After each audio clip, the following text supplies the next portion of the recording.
안녕하세요, 최라마입니다. 기획과 프로그래밍 이야기에 이어서 오늘은 게임 개발에서의 아트에 대한 이야기를 해보려고 합니다. 오늘 말씀드릴 내용은 그림을 잘 그리는 법이나 연출 기법, 쉐이더처럼 기술적인 이야기는 아닙니다. 제가 지금까지 게임을 만들면서 그리고 플레이하면서 느낀 아트에 있어서 정말 중요하다고 생각하는 점들을 정리해봤어요. 가장 먼저 시각적 정체성, 비주얼 아이덴티티를 확립하는 겁니다. 요즘은 브랜딩 관점에서도 이 개념이 많이 익숙하실 텐데요. 색상, 질감, 선, 명암, 폰트, UI 등 모든 시각적 요소에 대한 방향성과 기준을 정하고 그에 맞는 키 비주얼을 만들어서 스타일을 일관되게 가져가는 게 핵심이에요. 최고로 잘 그린 아트를 만들어내는 것이 아니라 자기만의 스타일을 잡고 그것을 끝까지 유지하는 게 중요하다는 거죠. 예를 들어 이 두 게임 모두 픽셀 아트지만 고퀄리티의 디테일을 자랑하진 않아요. 하지만 각자의 개성 있는 스타일로 하나의 세계를 표현해내고 있어요.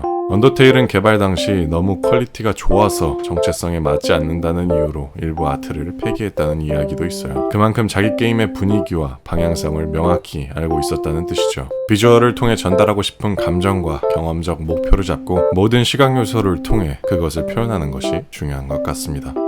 두 번째는 아트가 아니라 디자인에 집중하자는 이야기입니다. 여기서 말하는 디자인은 단순히 예쁘게 꾸미는 걸 넘어서 의도를 시각적으로 설계하고 플레이어에게 행동을 유도하는 것을 의미해요. 색상이나 텍스처, 형태 같은 디자인 요소들은 이미 우리 일상 속에서도 각각의 메시지를 전달하고 있고 나아가 특정한 행동을 유도하고 있습니다.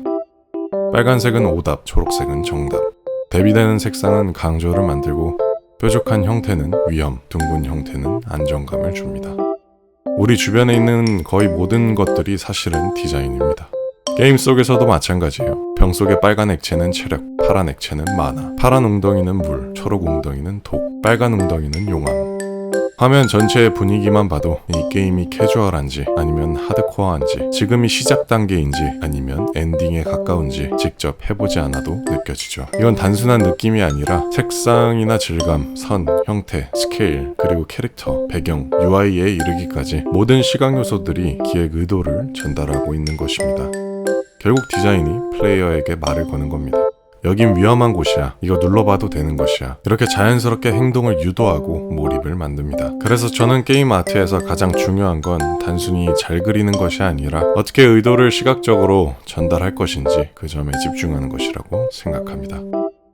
세 번째는 기억에 남는 아트를 만드는 것입니다. 색감이나 질감, 형태 같은 요소들도 물론 중요하지만 그보다 더 본질적인 건 디자인의 컨셉 자체가 강렬하게 남는 것이에요. 말은 좀 쉽긴 하죠. 요즘처럼 콘텐츠가 넘쳐나는 시대에 어디서 한 번쯤 본 듯한 이미지나 스타일은 쉽게 묻히고 사라지기 마련입니다. 한동안은 서브컬처 게임들이 홍수처럼 쏟아지던 시기도 있었어요. 카툰 렌더링, 미소녀 캐릭터, 화려한 무기와 장식들, 퀄리티는 점점 높아졌지만 시각적으로 는 점점 비슷해지는 현상이 있었죠. 이런 상황에서 더 좋은 그래픽, 더 정교한 일러스트를 추구한다는 건 사실상 어마어마한 자본과 인력을 가진 시장과 경쟁하겠다는 뜻이에요. 그래서 저는 인디 개발자일수록 익숙한 공식을 따르기보다는 과감하게 벗어나야 된다고 생각합니다. 예를 들어서 언타이틀드 구스 게임이라는 게임은 단순하고 귀여운 플랫 컬러의 스타일이지만 건방진 거위라는 컨셉을 하나로 전 세계 플레이어의 기억에 남는 게임이 되었죠. 돈스타브라는 게임은 어두운 색감과 톰그림 느낌의 캐릭터들로 팀버튼 영화 같은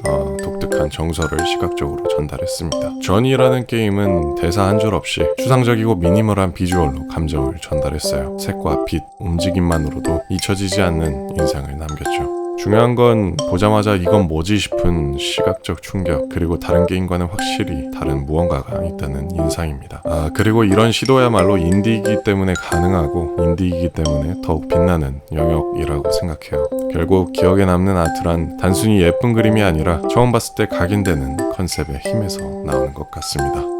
그림을 그리다 보면 보통 러프한 스케치, 선정리, 디테일 채우기 이런 과정들을 거칩니다. 그리고 그 중에서 가장 많은 시간과 에너지가 들어가는 단계는 단연 디테일링일 거예요. 쉬는 디테일에 있다는 말처럼 작은 표현 하나, 미묘한 색감 하나가 아트웍의 완성도를 끌어올리는 건 분명한 사실입니다. 하지만 인디 개발, 특히 1인 개발에선 이야기가 조금 다르다고 생각합니다. 디테일에 너무 집착하다 보면 작업이 더디게 느껴지고 전체적인 개발 동력을 잃기 쉬운 것 같습니다. 플레이어들은 알아채지도 못할 아주 작은 디테일들을 고치느라 시간을 과하게 쓰는 것을 많이 경험했었어요. 그보다는 전체적인 방향성과 분위기를 먼저 잡는 게 훨씬 더 유리했던 것 같습니다. 처음엔 러프한 아트라도 괜찮은 것 같아요. 나중에 필요한 부분만 폴리싱을 해도 충분히 완성도 있는 결과물이 나올 수 있는 것 같습니다. 디테일이 중요하지 않다는 얘기가 아니라 디테일에 너무 힘을 빼지 말자는 이야기입니다. 우리가 만드는 건 하나의 그림이 아니라 결국 플레이해야 되는 게임이라는 것을 명심해야 될 것 같습니다. 그에 맞는 최선의 선택과 우선순위를 잘 조율하는 게 더 중요한 것 같습니다. 마지막으로는 내가 만들 수 있는 아트를 만들자는 이야기입니다. 내가 만들 수 있는 작은 게임을 만드는 것처럼 내가 표현할 수 있는 아트를 하는 것이 중요한 것 같습니다. 그림을 잘 못 그리면 도형으로, 심지어 텍스트만으로도 멋진 게임을 만들 수 있어요. 자기가 잘할 수 있는 스타일로 시작하는 게 제일 좋은 것 같습니다. 저도 그림을 전문적으로 배우지는 않았지만 제가 만들 수 있는 선에서 제가 만들고 싶은 동화 같은 게임의 분위기를 표현하려고 노력하고 있습니다. 물론 기존의 에셋들을 잘 활용한다든지 새로운 스타일에 도전하면서 실력을 키우는 것도 정말 좋은 일입니다. 하지만 지금 당장 할 수 없는 것들에 얽매여서 시작조차 못하게 되는 건 조금 안타까운 것 같습니다. 중요한 건 완벽한 아트를 만드는 게 아니라 지금 내가 할 수 있는 방식으로 게임을 완성해 나가는 것입니다. 그 작은 시작들이 쌓여야 비로소 실력도 늘고 표현의 폭도 넓어지니까요.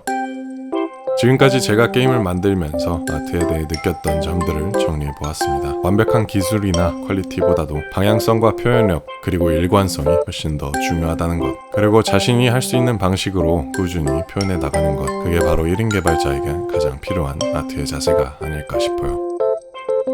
이렇게 해서 기획부터 프로그래밍, 아트까지 제가 느꼈던 중요한 포인트들을 한번 정리해보았습니다. 원래 이 강의를 준비할 땐 사운드와 퍼블리싱에 대한 이야기도 살짝 다뤘었는데 영상으로 나누기엔 좀 부족한 감이 없지 않아서 이번 시리즈는 여기서 마무리를 하려고 합니다. 지금까지 이야기한 내용들이 여러분의 게임 개발 여정에 작은 참고가 되었거나 앞으로의 방향을 생각해보는 계기가 되었길 바라면서 오늘 영상은 여기서 마무리하도록 하겠습니다. 감사합니다.